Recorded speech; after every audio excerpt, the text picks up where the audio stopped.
ओम गणेशाय नमः। ओम नमः शिवाय। मैं निखिल ज्योतिषाचार्य आप सभी का मेरे चैनल पे पुनः स्वागत करता हूँ। आशा करता हूँ आप सभी स्वस्थ होंगे। महादेव की कृपा आप सभी पर सदैव बनी रहे।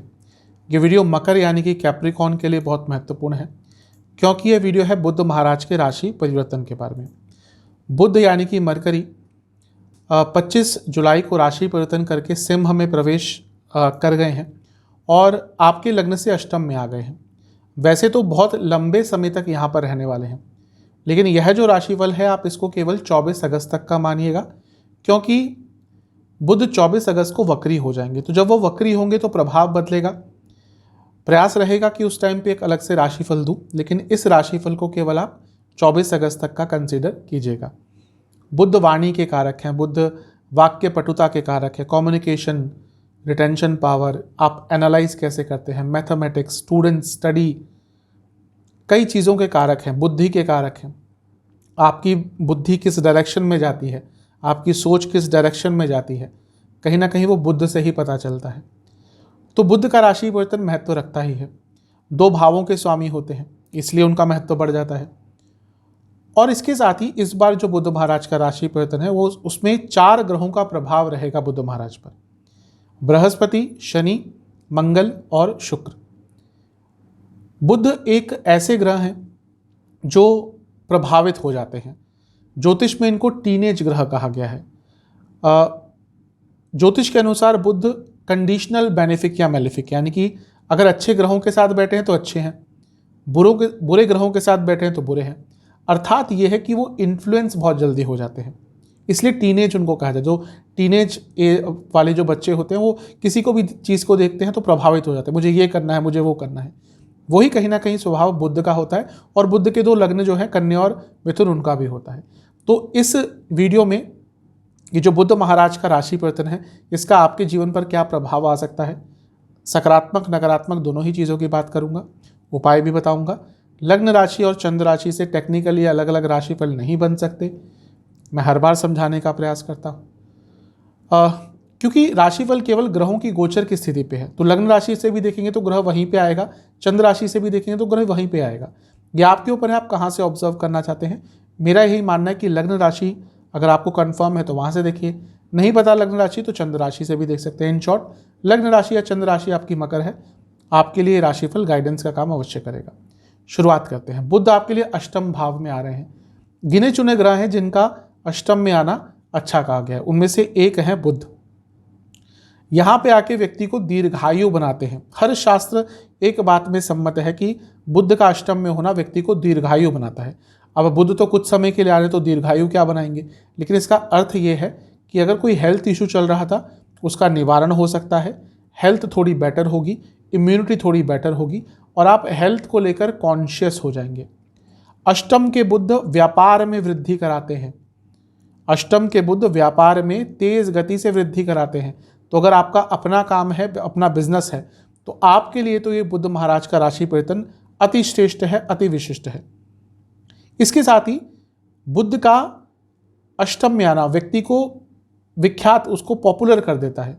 तो अपना नाम बनाने के लिए, अपनी पहचान बनाने के लिए, अपनी पहचान को और बेटर करने के लिए, अपने नाम को और बेटर करने के लिए बुध महाराज का अष्टम में आना बहुत अच्छा रिजल्ट देता है।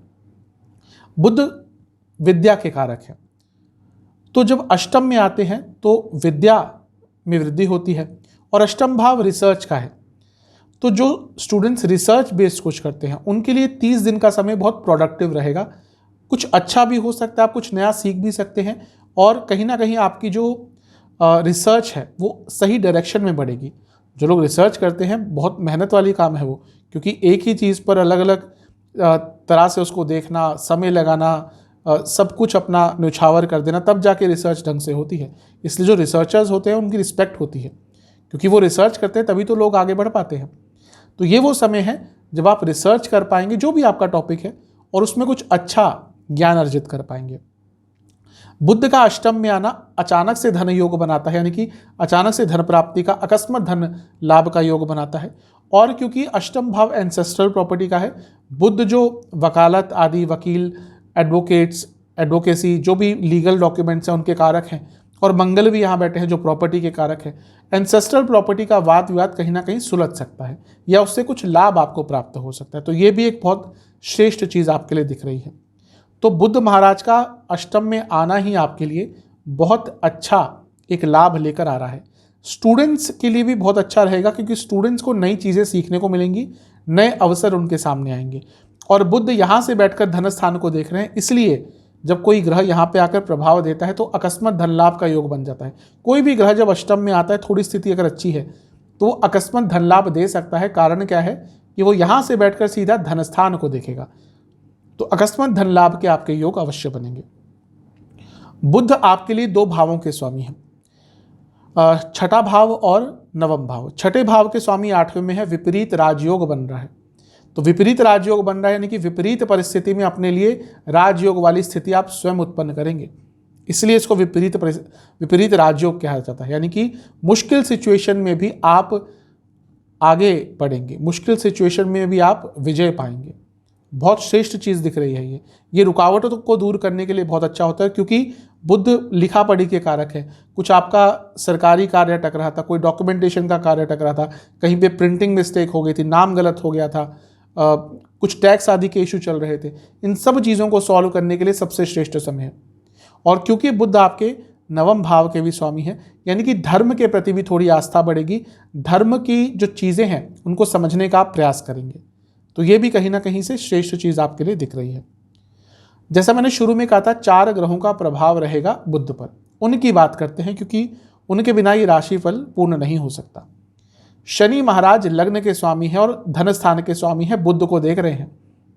बुध जो है विपरीत राजयोग बना रहे हैं। रुका हुआ पैसा आ सकता है, अटका हुआ पैसा आ सकता है, घर में पैसा आएगा और धन लाभ तो ये अवश्य बता रहा है।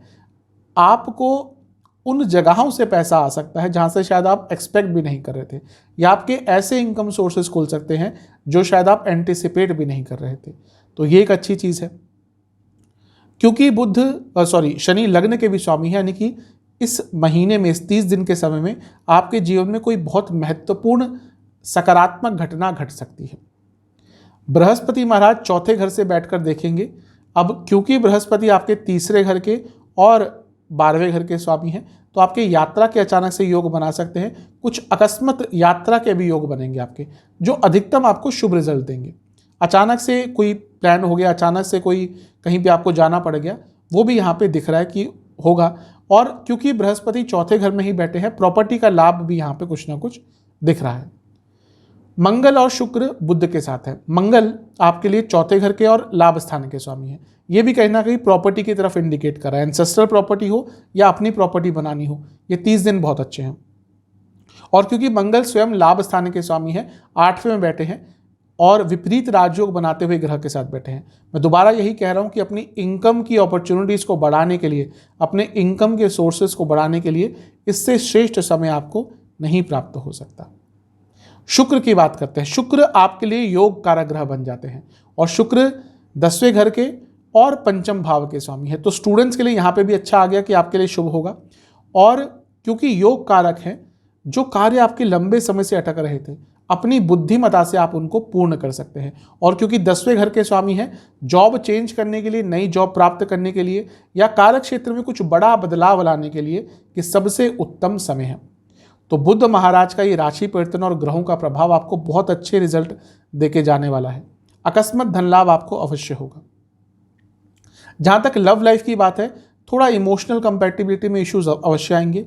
उन बातों पे झगड़ा होगा जिन पर अवॉइड किया जा सकता है, वो बस इसलिए क्योंकि इमोशनल एक मिसकम्युनिकेशन हो जाएगा इमोशनल लेवल पर। जहाँ तक मैरिड लाइफ की बात है, यहाँ पे प्रॉब्लम होगी क्योंकि सप्तम में कौन है? सूर्य हैं, ऑलरेडी अच्छा नहीं है। और सप्तम जो अष्टम भाव है मंगल है, मंगल दोष बनाकर बैठे हैं। बुध भी आ गए, फिजिकल कंपैटिबिलिटी में प्रॉब्लम। बुध आ गए तो कहीं ना कहीं कम्युनिकेशन गैप। और शुक्र वक्री ऑलरेडी हो चुके हैं, यानी कि ध्यान भटकेगा। अच्छा हाँ, बुध का अष्टम में आना व्यक्ति का ध्यान भटकाता है। तो अगर मैरिड हैं, थोड़ा सा अपने ऊपर कंट्रोल कीजिएगा, क्योंकि वो सिचुएशंस अपने आप उत्पन्न होंगी कि आपका ध्यान भटकेगा। और यहाँ पर ध्यान भटका तो चीज़ें सामने आने में भी देरी नहीं लगेगी।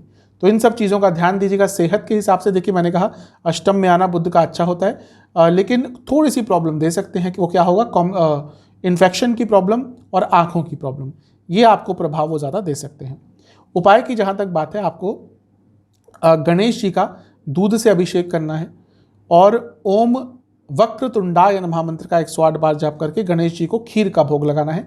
जब भी वीडियो देखिए उसके अगले दिन ये उपाय कर सकते हैं और एक ही बार करना है।